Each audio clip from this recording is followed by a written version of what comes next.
Hello and welcome back to the Book Marketing Tips and Author Success Podcast. This is Penny Sansbury and I'm back with my co-host, Amy Cornell. Hey, Amy. Hi.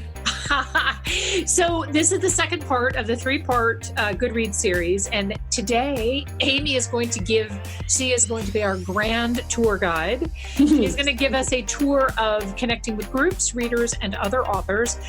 If you missed episode 1, please tune into that. If you didn't need episode 1, if you already have a super tricked out author profile on Goodreads, that's awesome. But just to remind you, if you didn't tune in, Goodreads is, I think, 80 million. Maybe they have more now. They have 80 million global members, lots and lots and lots of readers. I would say it is the top social networking site for authors and readers. Amy, would you agree? 100%. So we are going to focus on, because there are so many dedicated readers, we want to focus on connecting with groups, readers, and other authors. But also, I think that this is a really good opportunity to, whenever we say social networking to authors, they sort of glaze over because like, oh my gosh, it's another place that I have to keep track of. But Goodreads is, if you're wondering how to get directly to your audience, Goodreads is one of the best places, but it also requires a lot less care and feeding than, let's say, Facebook or Twitter or Instagram. Amy, would you agree? Yes. All those other sites, Penny, you really need to be on every week, typically multiple times a week to really get any juice there and to get in front of enough people. But Goodreads is a lot easier to maintain, with a few dedicated sessions a month, you could really get a lot done and get a lot of those really quality impressions with the right people, the people that read in your genre. So let's talk about starting with groups. Where do we even get started with this topic, Amy? Well, that's great is that, again, I mentioned this in the previous episode, Goodreads is one of the most user-friendly, intuitive social networking sites. They do a really good job of kind of guiding you around everywhere. So that's really helpful. The search tab up at the front, at the very top, is a great resource and they're pretty straightforward. So in the community section is where you find your groups. You can also find, trivia quizzes, like we don't want to go down that rabbit hole, but the community section is really fabulous because that's where your people are. So utilize that search function in community. So when you talk about that's where your people are you suggesting that authors connect with similar genre? Or what kind of advice? Do you have any advice for what kind of groups that you think they should be looking for? Yes, you definitely want to connect with groups for readers that are reading your genre and subgenre. So you can search, there's a search option. So you can do a very basic search for, say, fantasy, for example, if you write books in the fantasy genre, and just see what comes up. Every group that has associated themselves with the fantasy genre will come up. There are tags for groups. This is, kind of plays along with the search function. Okay. So you'll see a list of groups by tags as well that you can search for. So you definitely want to find your readers through those groups specifically. Okay. But you can also join groups that are book marketing related, giveaway related. Are those good? I don't know. I know that you manage and optimize the Goodreads for our authors, but I don't know. Do you see a lot of activity in the book marketing groups and things like that, and the giveaway groups? Yeah, believe it or not, authors are finding other authors in those groups. I will say that most groups, reader-focused groups, a lot of them do have specific discussions, strings, rules for author participating, and what you can do in regards to self-promotion. But the dedicated giveaway, self-promotions, freebies, those kind of groups are also great to belong to because then anytime you do anything special or out of the norm, whether it's a giveaway on Goodreads or a promotion you're doing on your website, if you're doing a BOGO, you can go into those dedicated groups if you belong to them and shamelessly self-promote whatever you have going on. Oh, that's fabulous. I love that. Okay. And there are, do you have a recommendation in terms of how many groups that an author should join? One, You know, group or that's two? yeah, I would say, quality over quantity. Okay. And I would say, check them out, see what people are talking about, check out what the previous discussions were. And honestly, the reality is, Penny, you're more likely to use it if it's something that you're really interested in, or if you vibe well with what they're chatting about or what they typically discuss. So really think about that. I would say don't join a group just because oh, I feel like I should be here. It's like, well, that's not fun. And what is, how much are you really going to want to participate if it's one of those should do things, So really look into them and see who else is there and how often people are participating, because that's easy to see on the group as well. Even on the search function, when groups show up, when you search, Penny, it'll show you how recently people were active in that group.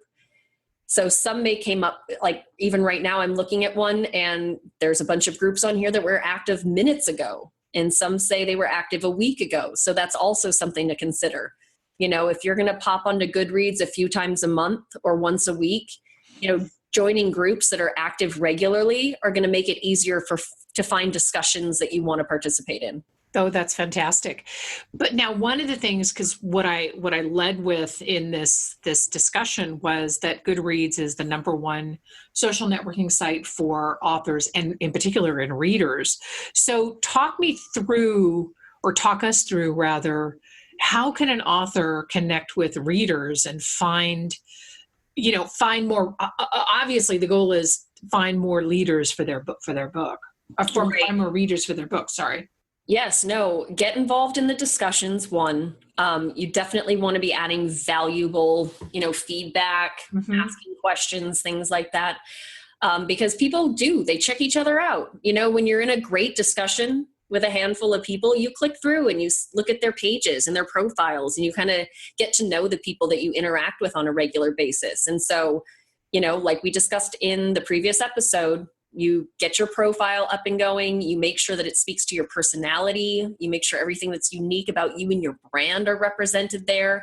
So as you're participating in groups and people are just naturally clicking over to learn more about you, they get just kind of pulled into that funnel even further. Oh, that's fabulous. I like that a lot. And you can talk me through, because I think one of the most confusing parts of this for authors is how much do you network with readers? So, and a lot of authors, and I just want to say this in advance, like a lot of authors feel they have a hard time promoting their own book, which is why some of them, we work with a lot of authors who say, I just don't feel comfortable promoting my book or talking about my book. But these groups operate a little bit differently, right? I mean, you can enter into these discussions and by communicating, you're promoting. Is that you're not actually looking for, you're not really advising authors that they get out there and just say, hey, read my book. I mean, talk a little bit about what you see there. Right. And that's why, again, great question, because that is why, Goodreads is really a great place to start, especially if you don't like being on social media in general, because you really get to promote your work by being just another reader and fan of your genre. So you get to sit and discuss books that you like, or that, you know what I mean? It's such a fabulous way to promote without shamelessly selling yourself. But again, most of these groups they want authors to be involved as well. And so a lot of these groups actually have dedicated strings discussions, as I mentioned, specifically for giveaways, freebies, special offers. So people in that group, they will check that to see, okay, which authors that are participating in this group have something cool that I can, that I can download, or things like that. Book club downloads and questions, things like that, where you can actually put that out there. But Goodreads is great because you get to promote yourself by just being involved as a fan. And I don't know how many times, you've emphasized how important that is, Penny.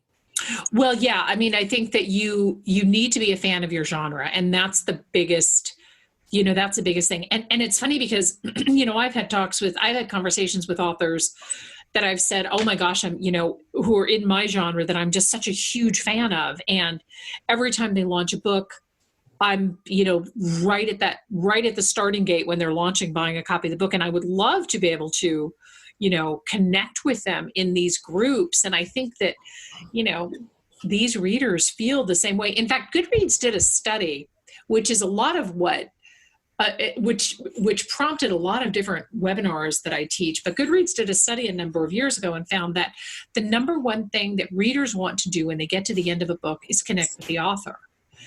And we forget that as authors. We forget that readers really want to. So it's not so much about you getting into a group saying, hey, buy my book. My book is awesome. But you're putting yourself out there for readers to connect with you. And there is nothing in the world so amazing as when a reader says, I read your book. I loved your book. I talked to somebody just the other day who invited me to speak at her conference and said, Penny, I'm such a fan. This is such an honor to speak with you. And I was so flattered. Like, it was just so crazy. I'm like, oh my gosh, that is so amazing. And we miss that a lot of times as authors. We don't always get the opportunity to experience that. And these groups can definitely do that for you. Yes, Goodreads is amazing for that. And there's ways to connect with readers directly, more one-on-one. So participating in groups is the first step. Putting yourself out there, showing that you're also a fan of your genre and that you're there with the best of intentions too, because I think people love to see authors that are just getting involved on that reader level, and they're not just there to sell them something. But there's also great ways to connect with readers directly that you have even stronger connections with, specifically those that have shelved your book. If your book appears on somebody's shelf, there are ways to find out who those people are, which is so cool. I mean, I love how transparent that is. If you click on your book, you'll see there will be genres to the right-hand side. So if you go to your book page, the individual page on Goodreads, and use that right-hand column, because that's where all of the great links to finding out more about who's reading it, what shelves they appear on, what lists they appear on, things like that. So that's really useful, that right-hand column of your book page. And so if somebody has your book shelved and marked as to read, as in they haven't read it yet, reach out to them, especially if you're doing a promo.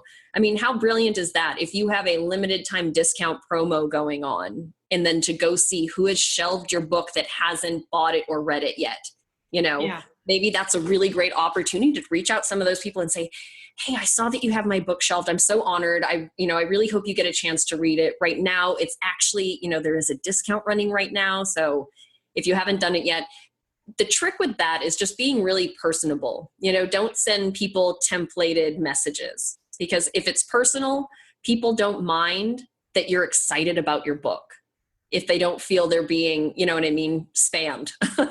Yeah. Yeah. And that's actually really true. And I think that's true for anything. And one of, when you say, like a canned message, the first thing I think of is when I follow somebody on Twitter and they give me this canned message. Thanks so much for following. Check out my website, blah, blah. It's like, you know what? Don't auto respond to yourself into oblivion. Right. So I think that, and especially on Goodreads, the more personal that you can get, the better. The other thing that you've mentioned before is entering giveaways, right? Of books that are similar to yours. You also recommend that? Yes, we will definitely. I mean, entering giveaways is a great way to get to know who's in your market as well. And it's a good thing to experience, because as an author, you do giveaways. You should participate in some as well. Giveaways, we're going to cover a lot of that in the next one, and networking after giveaways. But I do want to remind people about the reason that I encourage you to network with individual readers and ask them to be friends. It sounds so funny to say that, but that's what Goodreads uses. Ask them to be friends, send them personalized messages, connect with people that have your book on their shelves, add them to your network, because when you create events on Goodreads, Penny, you get to send that event invite to everybody you're connected with. That's fabulous. Yeah. So you really want to build your connections within your genre, because then when you create an event for something, whether, again, it's a special promo, something you have going on your website, it doesn't have to be Goodreads specific to create an event. you get to send that to everybody you're connected with on Goodreads. And so building those connections and doing that networking with readers and with groups and adding them to your friends list is a really great way to build up your, essentially what is considered your Goodreads, email list for future promotions. So think long-term in that regard when it comes to networking as well. And you also suggest, speaking of networking, to network with between 6 to 12 authors a month, right? Yep. I would try to reach, obviously at some point, if you're really dedicated and you really stick to that, like there's only so many, there are tons of authors out there, but so many that are using Goodreads. Again, it's quality over quantity. So you want to look for other authors in your genre that are using Goodreads on a regular basis and reach out to them, add them to your network. You should rate their books if you've read them before, or add their books to your shelves. Be a participator in what's going on Goodreads. The more you use Goodreads, the better it makes you look to potential buyers as well. And once you make these connections with other Goodreads authors, that's when you can start chatting with them about cross-promoting each other's works, when you're doing discount promos or maybe offering to do a promotion bundled together. I know, Penny, you've done that with authors on other social networks. You can do that on Goodreads as well. Mm-hmm. Yeah, absolutely. I love networking with other similar authors. And I think that's definitely a great idea. And I know in the next, so let's talk a little bit before we close out. What are you going to cover in the third and final installment of the Goodreads series that we're doing? Oh yeah, this is exciting. We are going to talk about giveaways. So not just doing the giveaways, because again, Goodreads is great at walking you through how to set it up. But what's important with the giveaways is supporting that investment, because they are paid now, but there's a lot of really great ways to use giveaways to not only build your network, to connect with other readers, but then to support everything else you have going on as well. So it's one of those things. Setting up the giveaway is just step one. There's a lot of great things you can do around that will benefit you long term. I'm so excited. I love, in particular, because you and I have had conversations about giveaways, and there's so much really fun stuff that folks can do. So next time we are going to talk about Goodreads giveaway, which will wrap up this 3-part Goodreads series. Amy, thank you so much for bringing your knowledge and your expertise to this podcast. Oh yeah, I love it. I love talking about Goodreads, honestly, because it's so much fun, and I get to put on my book nerd hat, Which is fabulous. Listen, we wish everybody listening great success. Please take a moment to post a review on iTunes of the podcast. We would love to hear what you think. You can also reach out to us directly. We'll have contact information in the show notes. Thank you for tuning in. This is Penny Sansevieri with my absolutely fabulous co-host, Amy Cornell, and we wish you much success. Bye-bye.